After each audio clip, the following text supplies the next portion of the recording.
Hello guys and welcome to my YouTube channel. इस video के through मैं आप सभी को मैट्रिसेस एंड डिटर्मिनेंट्स के जितने भी पॉसिबल प्रॉपर्टीज़ और फॉर्मूलेज हैं हमारी क्लास 12 से एसोसिएटेड प्रोवाइड करने वाली हूँ। बिकॉज बहुत सारे फॉर्मूलेज हैं एंड बच्चे कंफ्यूज हो जाते हैं। बिकॉज मैट्रिसेस एंड डिटर्मिनेंट्स वैसे तो अपेरेंटली बहुत ही ईजी चैप्टर है, बट इस वाले पर्टिकुलर टॉपिक से जो सवाल बनते हैं वो काफ़ी अच्छे बनते हैं, घुमा फिरा के बनते हैं। सो इस वीडियो के थ्रू मैं आप सभी को सारी की सारी पॉसिबल प्रॉपर्टीज़ जो एसोसिएटेड है इस मैट्रिसेस एंड डिटर्मिनेंट्स वाली यूनिट से प्रोवाइड करने वाली हूँ। तो हम बिल्कुल बेसिक से स्टार्ट करेंगे एंड सारी की सारी कवर करेंगे। एंड मैं ये अज्यूम कर रही हूँ कि आप लोगों के कॉन्सेप्ट्स क्लियर हैं, बिकॉज मैं इसमें कोई कॉन्सेप्ट एक्सप्लेन नहीं करने वाली हूँ। मैं सिर्फ आप लोगों को सारी की सारी प्रॉपर्टीज़ कौन कौन सी है उन सबको लिख कर एक जगह प्रोवाइड करने वाली हूँ, ताकि आप लोग अपने नोट्स में उन सबको इनकॉर्पोरेट कर सको एंड आपको इधर उधर भटकने की ना ज़रूरत पड़े। तो without wasting any more time let's get started. मैं एक एक करके सारी की सारी प्रॉपर्टीज़ लिखूंगी, यहाँ पे आप नोट कर सकते हैं।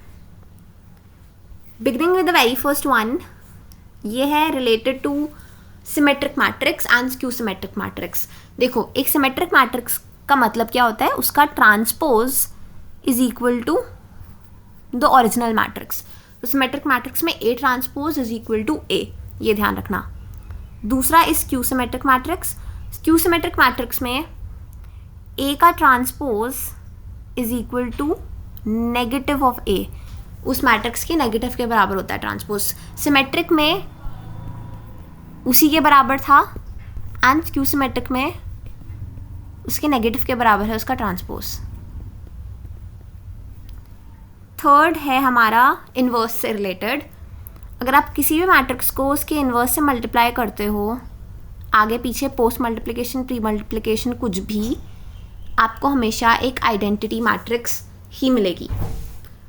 चौथा है रिलेटेड दो मैट्रिसेस को आप मल्टीप्लाई करो और उसका होल इन्वर्स निकालो। तो उसको कैसे खोलते हैं, इसको खोलते हैं रिवर्स करके, B इनवर्स A इनवर्स। ये होता है आपका रिवर्सल लॉ। वैसे ही रिवर्सल लॉ होता है हमारा A B का होल ट्रांसपोज में भी, जो कि खुलता है B ट्रांसपोज A ट्रांसपोज। आप देख सकते हैं कि उल्टी तरीके से खुल रहा है, B पहले खुल रहा है फिर A खुल रहा है। सिमिलरली इधर भी B पहले खुल रहा है फिर A खुल रहा है। तो आप इस तरीके से ओपन करके लिखेंगे ना, ये भी रिवर्सल लॉ ही कहलाता है। फिर सेम एडजॉइंट में भी होता है। अगर आप एडजॉइंट निकाल रहे हो ऑफ ए बी, तो ये खुलेगा and it will be adjoint of B times adjoint of A, same reversal law. आगे बढ़ते हैं, सेवेंथ वाला। अगर आप ए को एडजॉइंट ऑफ ए से मल्टीप्लाई करते हैं, इसका मतलब कि this will be equal to adjoint of A times A and both of them they will together be equal to A का determinant times the identity matrix. अब इधर पे ये गिवन होना चाहिए कि ए एक स्क्वायर मैट्रिक्स है of some order n and I भी एक आइडेंटिटी मैट्रिक्स है of n order. So this thing will hold true. A times adjoint of A is equal to adjoint of A times A is equal to the determinant of A multiplied by identity matrix of the same order जो A है, जो A का order है, same identity matrix का भी order होगा। Moving ahead, A का inverse, A inverse is equal to 1 upon the determinant of A times the adjoint of A। ये हमारा 8th property. 9th property related है, जब आप दो मैट्रिसेस को मल्टीप्लाई करते हो एंड उसका होल इन्वर्स निकालते हो, सॉरी होल डेटर्मिनेंट निकालते हो उसका, A B का साथ में पूरा का पूरा डेटर्मिनेंट निकालते हो, तो जब खुलता है तो ये बन जाता है A का डेटर्मिनेंट टाइम्स B का डेटर्मिनेंट। ओके, A B का whole determinant is equal to A का डेटर्मिनेंट टाइम्स बी का डेटर्मिनेंट। ए बी का determinant is equal to A का डेटर्मिनेंट टाइम्स बी का डेटर्मिनेंट। आगे बढ़ते हैं, टेंथ कहता है कि अगर ए का डेटर्मिनेंट 0 के बराबर है तो ए इज सिंगुलर मैट्रिक्स। एंड अगर ए का डिटर्मिनेंट 0 के बराबर नहीं है तो ए इज नॉन सिंगुलर मैट्रिक्स, ये आप ध्यान रखना। नेक्स्ट कहता है कि नेक्स्ट कहता है कि ए का डिटर्मिनेंट किसके बराबर होता है, उसके ट्रांसपोज के डिटर्मिनेंट के बराबर होता है। मतलब आप ए का डिटर्मिनेंट निकाल के देखो, फिर ए के ट्रांसपोज का डिटर्मिनेंट निकाल के देखो, आपको सेम नंबर ही मिलेगा। तीसरा जो प्रॉपर्टी है वो कहता है कि के ए का डिटर्मिनेंट होता है बराबर के raise to n times A का डिटर्मिनेंट, जहाँ पे एन क्या है, जहाँ पे n is the order of A, n is the order of A and A क्या है, एक स्क्वायर मैट्रिक्स है ऑब्वियसली, क्योंकि हम सिर्फ स्क्वायर मैट्रिक्स का ही डिटर्मिनेंट निकाल सकते हैं in the very first place. तो के ए का determinant is equal to k raise to n multiplied by A का डिटर्मिनेंट। 14th वाला कहता है कि ए का इन्वर्स का डिटर्मिनेंट, ए इन्वर्स का डिटर्मिनेंट किसके बराबर होता है, ए का डिटर्मिनेंट का इन्वर्स। ठीक है, ये इन्वर्स का जो साइन था, वो बाहर आ गया डिटर्मिनेंट के, -1 की जो पार्ट थी वो बाहर आ गई डिटर्मिनेंट के, एंड ए के डिटर्मिनेंट का इन्वर्स है ये, मतलब कि 1 अपॉन डिटर्मिनेंट ऑफ ए। तो इसका मतलब ये है कि ए इन्वर्स का डिटर्मिनेंट कुछ नहीं होता है बल्कि 1 अपॉन डिटर्मिनेंट ऑफ ए होता है। सिमिलरली इसी से मिलता जुलता एक और प्रॉपर्टी है कि अगर आपको ए रेस टू एन का डिटर्मिनेंट निकालना है तो उसका मतलब यही होता है कि वो ए का डिटर्मिनेंट रेस टू एन है। आप एन को अंदर लिखो डिटर्मिनेंट के साइन के, या बाहर लिखो डिटर्मिनेंट के साइन के, उसकी वैल्यू चेंज नहीं होगी। आप नोटिस कर सकते हैं कि जैसे हमने -1 अंदर लिखा था पहले, फिर बाहर कर दिया, दोनों बराबर ही रहे। तो -1 को अगर हम n मान लें तो ये प्रॉपर्टी भी होल्ड ट्रू करती है, इट होल्ड्स ट्रू। आगे बढ़ते हैं। 16th प्रॉपर्टी है हमारा एडजॉइंट और डिटर्मिनेंट का मिक्सचर। अगर आपको एडजॉइंट ऑफ ए दिया हुआ है एंड उसका डिटर्मिनेंट निकालने को पूछा है, एडजॉइंट ऑफ ए का डिटर्मिनेंट, तो वो होगा बराबर determinant of A to the power n-1, जहाँ पे n again is what, order of A. हमेशा n जहाँ पे भी आ रहा है वो a का ऑर्डर ही है। 17th है, अब ये हमारी नई तरीके की प्रॉपर्टी सेट स्टार्ट होता है। हमें पता है कि a का ट्रांसपोज निकालेंगे तो वापस a आ जाएगा, वैसे ही a के इन्वर्स का इन्वर्स निकालेंगे तो वापस a आ जाएगा। लेकिन इसका मतलब ये नहीं है कि अगर हम एडजॉइंट निकालेंगे एडजॉइंट ए का, मतलब जैसे कि हमने इधर ए के ट्रांसपोज का ट्रांसपोज निकाला तो हमें ए मिला, सिमिलरली हमने ए के इन्वर्स का इन्वर्स निकाला, हमें वापस ए मिला।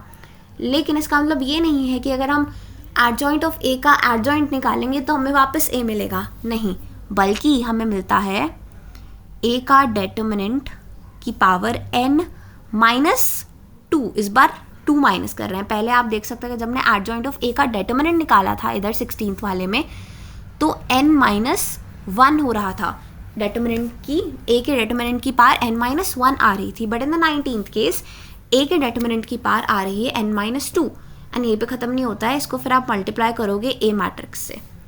तो adjoint of adjoint A is equal to the determinant of A to the power n-2 multiplied by the matrix A। 20th वाला इसी का एक एक्सटेंशन है। जब हम एडजॉइंट ऑफ एडजॉइंट ए लेते हैं और एडजॉइंट ऑफ एडजॉइंट ए का डिटर्मिनेंट निकालते हैं तो वो किसके बराबर होता है, वो होता है determinant of A raise to the power, जो भी बोलना है आपको आप बोल सकते हैं, n-1 का होल स्क्वायर। तो ये बहुत ही ज़्यादा इम्पॉर्टेंट प्रॉपर्टी है क्योंकि ये ज़्यादातर लोगों को पता नहीं होती है, बट मैंने आपको प्रोवाइड करवाई है, तो आप ध्यान में रखना। इधर पे आप देख सकते हैं 16 प्रॉपर्टी में it is determinant of A raise to n-1, इधर पे it is determinant of A raise to n-1 का होल स्क्वायर, ठीक है. So the determinant of adjoint of A is equal to the determinant of A raise to n-1 का whole square. यहाँ तक हो गए. इसके बाद हम थोड़ी सी अलग तरीके की प्रॉपर्टी करते हैं. एक एडजॉइंट ऑफ के ए. एडजॉइंट ऑफ के ए किसके बराबर होगा? एडजॉइंट ऑफ के ए होगा k raise to n-1 multiplied by adjoint of A. तो इसको आप कैसे ध्यान में रख सकते हैं? आपने एडजॉइंट ऑफ के ए निकाला तो k आपने पहले बाहर कर दिया. k बाहर निकालने के बाद k की पावर n-1 कर दी. मतलब जो भी आपका ऑर्डर था ये मैट्रिक्स का, मान लेते n था, उसमें से एक माइनस करना है आपको n-1. ये k रेज टू n-1 हो जाएगा और उसको मल्टीप्लाई कर देना है एडजॉइंट ऑफ a के साथ. आगे बढ़ते हैं. 22nd कहता है कि अगर आप एडजॉइंट ऑफ a का इन्वर्स निकालते हो, एडजॉइंट ऑफ a का पूरा इन्वर्स निकालते हो, तो ये बराबर होगा एडजॉइंट ऑफ a इन्वर्स के. सिंपल. अब एक और चीज़ मैं यहाँ पे मेंशन करना चाहूँगी. नाइन्थ वाले में ए बी का हमने डिटरमिनेंट निकाला, it was equal to A का डिटरमिनेंट टाइम्स बी का डिटरमिनेंट. वैसे ही अगर आप ए बी सी का डिटरमिनेंट निकालेंगे तो it will be equal to A का डिटरमिनेंट टाइम्स बी का डिटरमिनेंट टाइम्स सी का डिटरमिनेंट. वैसे ही रिवर्सल लॉ में भी जो मैंने यहाँ पे मेंशन किया था, ये रिवर्सल लॉस, यहाँ पे भी अगर हम ए बी की जगह ए बी एंड सी ले लें, ए बी एंड सी का इन्वर्स, ए बी सी का इन्वर्स, तो ये इक्वल होगा सी का इन्वर्स, बी का इन्वर्स, ए का इन्वर्स. तो कॉन्सेप्ट ये है कि ये रिवर्स ऑर्डर में खुलेगा, ओपन अप होगा. चाहे जितनी भी मैट्रिसेस का आप होल इन्वर्स निकाल रहे हो, ये उल्टी तरीके से खुलेगा, सी की दिशा से खुलेगा, या फिर जो भी आपका एंड में मैट्रिक्स है उसकी दिशा से खुलेगा टुवर्ड्स ए मैट्रिक्स. तो ये है आप सब के लिए सारे के सारे आइडेंटिटीज़, प्रॉपर्टीज़, फॉर्मूलेज, आपको जो भी कहना है, जो आपके काम आएंगे in order to solve those tricky questions that come from matrices and determinants वाला चैप्टर. मैं एक और मेंशन करना चाहूँगी. 23rd, ए के इन्वर्स का ट्रांसपोज को टी से भी डिनोट कर सकते हैं, फिर आप डैश भी कर सकते हो. मतलब टी लगा रही हूँ बिकॉज थोड़ा सा डैश डिस्टिंग्विशेबल नहीं होता है. तो ए के इन्वर्स का ट्रांसपोज किसके बराबर होगा? ए के ट्रांसपोज का इन्वर्स. ये आप ध्यान रखना. एंड मैं कुछ इंपॉर्टेंट पॉइंटर्स भी आपको लिखवा देती हूँ. अगर आप आइडेंटिटी मैट्रिक्स का डिटरमिनेंट निकालते हैं तो 1 के बराबर होता है. और हमें पता है कि आइडेंटिटी मैट्रिक्स की दुनिया में 1 की तरह काम करता है. वैसे ही अगर आप ओ मैट्रिक्स का, मतलब कि ज़ीरो मैट्रिक्स या नल मैट्रिक्स का डिटरमिनेंट निकालते हो तो वो 0 के बराबर होता है. I think these are all the possible properties जो एटलीस्ट मुझे ध्यान है. मुझे नहीं लगता इसके बाहर से कुछ है भी जो आपसे पूछा जा सकता है. एंड मुझे नहीं लगता कि इतनी सारी की सारी प्रॉपर्टीज़ आपको कहीं भी एक जगह पे प्रोवाइडेड होगी. So this is it for the video. अगर आपको ये हेल्पफुल लगा तो don't forget to like this video and share this video with your friends if you want them to score good, if you want them to get their concepts cleared. Not really concepts, लेकिन if you want them also to know about these formulas, you can definitely share this video with them. And मैं आपको इस formula sheet की PDF या JPG format में आपको description में provide कर दूँगी ताकि आप लोग डाउनलोड कर सकें और ज़्यादा आसानी से समझ सकें. बिकॉज आई थिंक ऐसे आपको समझने में थोड़ी मुश्किल हो सकती है. बट मैं आपको एक बार स्टार्टिंग से पूरा वापस दिखा देती हूँ ताकि आप स्क्रीनशॉट ऐसे भी ले सकें. तो ये है हमारे फर्स्ट 12 प्रॉपर्टीज़. आप स्क्रीनशॉट ले सकते हैं पॉज करके. ये हमारी नेक्स्ट 23 तक प्रॉपर्टीज़. एंड देन ये मैंने कुछ स्टार में आपको लिखवाया था. So this is it. Thank you so much for watching till the very end. Bye.